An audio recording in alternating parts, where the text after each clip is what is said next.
ξέρεις, Μαρκ, ποια είναι εδώ? Πώς δεν σε ξέρω?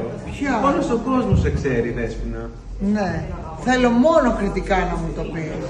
Και όχι μαντινάδα. Κατσουνάδα θέλω. Αφού θες κατσουνάδα θα την έχεις. Μια κατσούνα έφτιαξα να πάω στη Μοιραράκη. Σε μπορδοροδοκόκκινο, ωραίο χρωματάκι.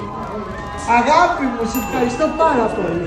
Μια κατσούνα έφτιαξα να πάω στη Μοιραράκη σε μπορδοροδοκόκκινο χρώμα.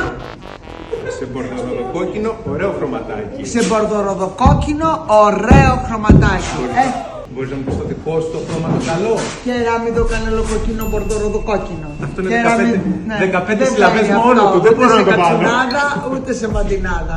Ήταν υπέροχος, ευχαριστούμε πολύ που ήσουν σήμερα στην εκπομπή μας. Και εγώ ευχαριστώ πάρα πολύ. Και τώρα όλη η Ελλάδα, αλλά και όλος ο κόσμος, θα μάθουν να παίρνουν από σένα τις κατσούνες. Τις κριτικές Κριτικές κατσούνες. Τις αφεντικές. Αυτή είναι δική μου.